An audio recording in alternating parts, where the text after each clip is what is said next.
Bismillahirrahmanirrahim. Assalamualaikum warahmatullahi wabarakatuh.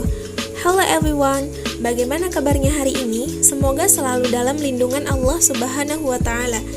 Kami mahasiswi dari Universitas Islam Negeri Imam Bonjol Padang, program studi Psikologi Islam. Video ini dibuat untuk menyelesaikan tugas pengganti ujian akhir semester mata kuliah pengantar psikologi dengan dosen pengampu Dr. Reza Fahmi SSOS MA.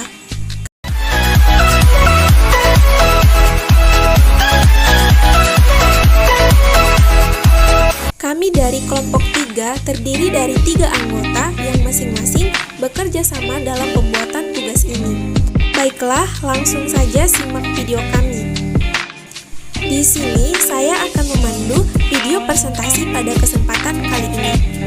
Sebelum masuk pada pembahasan, izinkan kami perkenalan terlebih dahulu.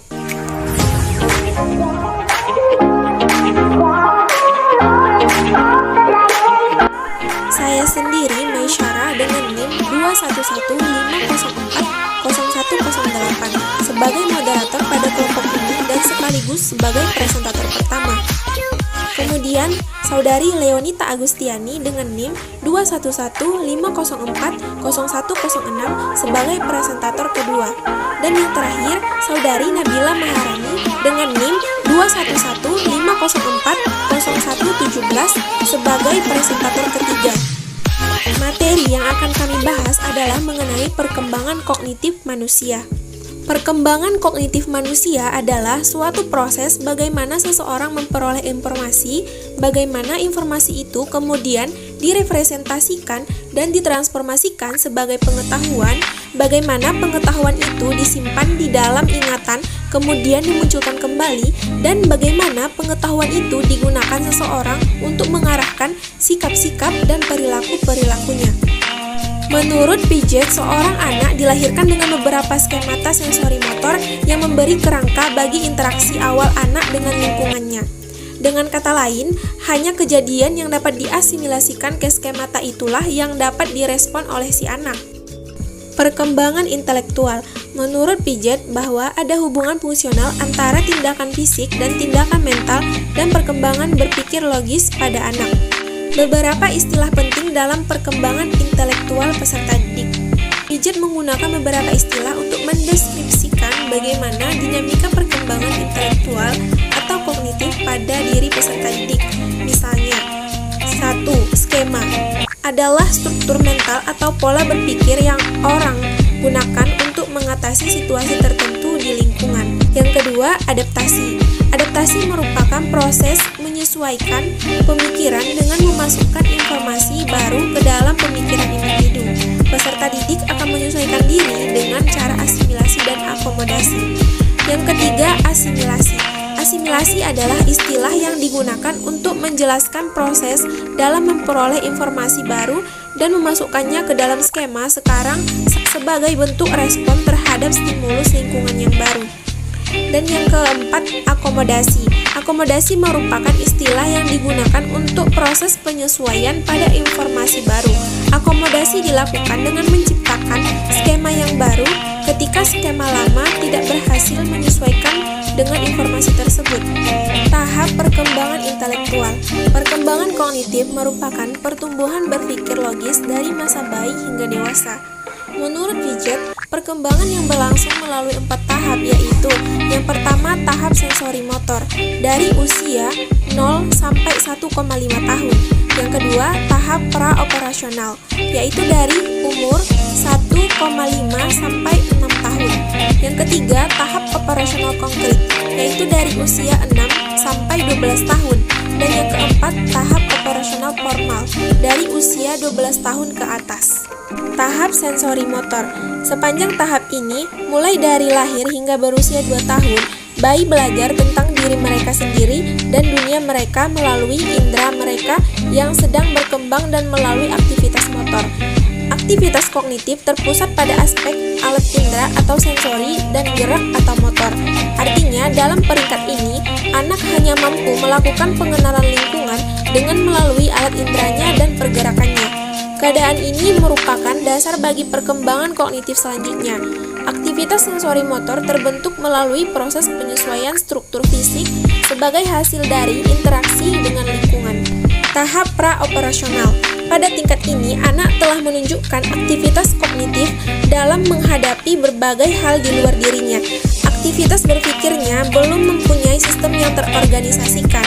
Anak sudah dapat memahami realitas di lingkungan dengan menggunakan tanda-tanda dan simbol. Cara berpikir anak pada tingkat ini bersifat tidak sistematis, tidak konsisten, dan tidak logis. Hal ini ditandai dengan ciri-ciri sebagai berikut. Yang pertama, transductive reasoning, yaitu cara berpikir yang bukan induktif atau deduktif tetapi tidak logis.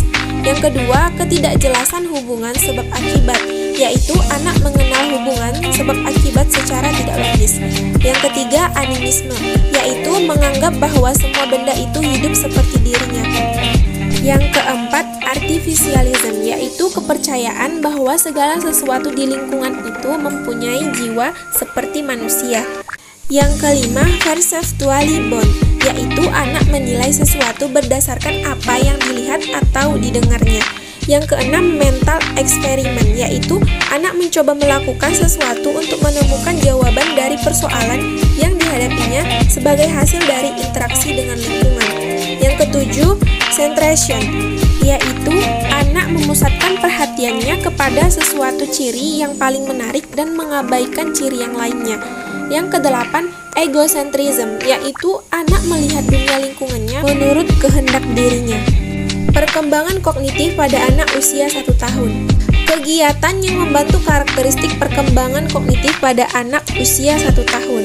Yang pertama, perkembangan kognitif anak usia dini bisa dilatih dengan tepuk ketukan pada drum mainan atau permukaan sambil menghitung setiap ketukan. Si kecil seharusnya mulai meniru ritmenya seiring dengan waktu. Yang kedua, bicara tentang segala sesuatu di sekitar ibu sambil menunjuk dan memberi nama benda atau bagian tubuhnya yang berbeda. Pegang jari dan bantu ia menunjuk hidungnya seperti yang ibu katakan, "Ini hidung adik." Yang ketiga, mainkan teka-teki yang sesuai usia.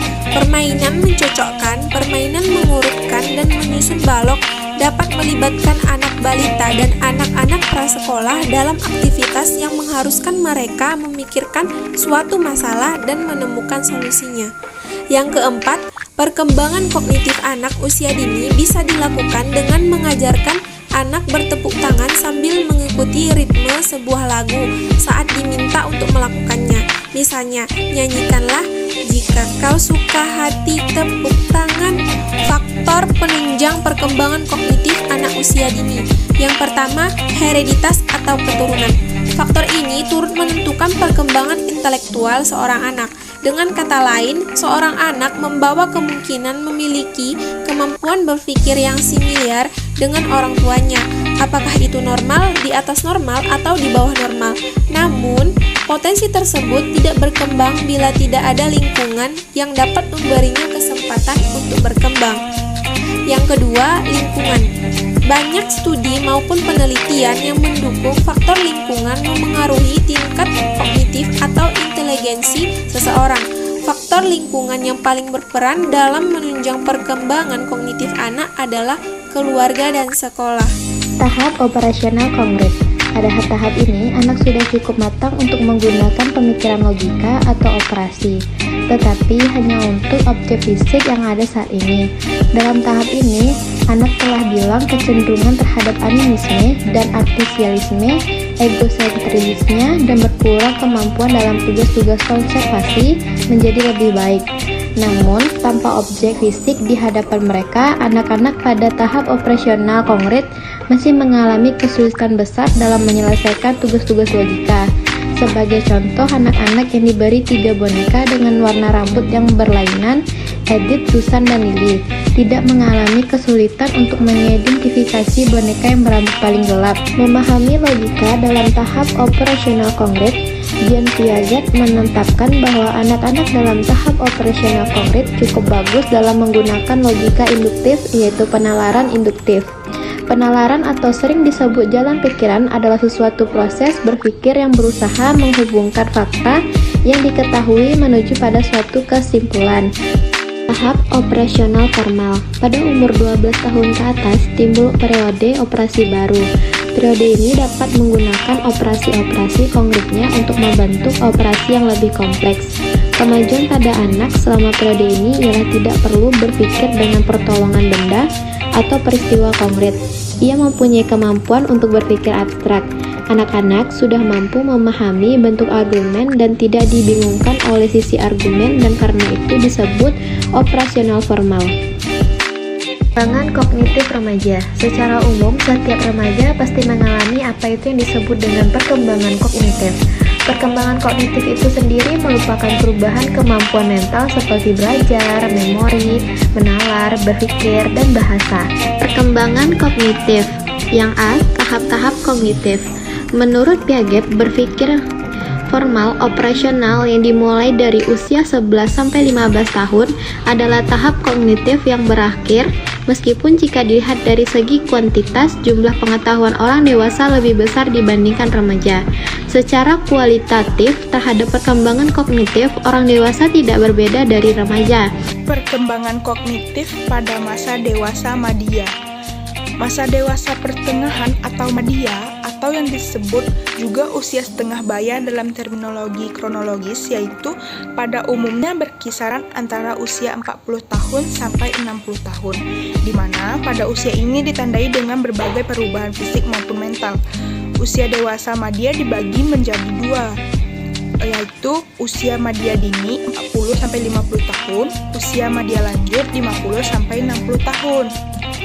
Selanjutnya ada ciri-ciri dewasa madya yang terdiri dari masa yang ditakuti, masa transisi, masa stres, masa penyesuaian kembali, masa keseimbangan dan ketidakseimbangan, usia berbahaya, usia kaku atau canggung, masa berprestasi, masa evaluasi dengan standar ganda, masa sepi, dan terakhir yaitu masa jenuh.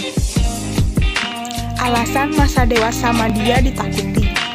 Yang pertama, alasan bagi perempuan, yaitu menurunnya kemampuan reproduksi, menurunnya daya tarik seksual, munculnya rasa cemburu, merasa kesepian dan diabaikan.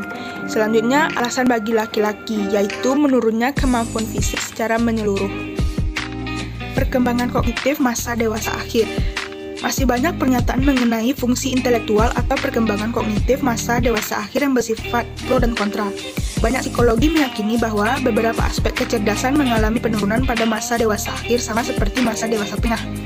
Sementara para ahli lainnya justru meyakini bahwa aspek kecerdasan tersebut bisa dipertahankan bahkan bisa ditingkatkan.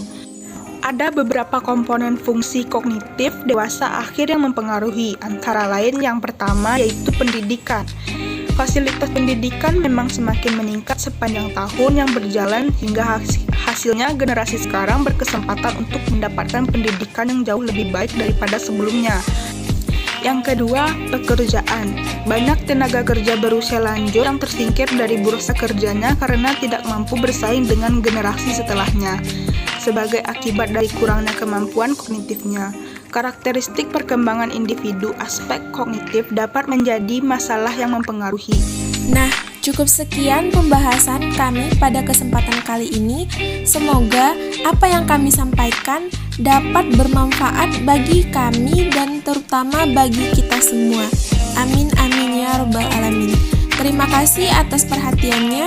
Wassalamualaikum warahmatullahi wabarakatuh.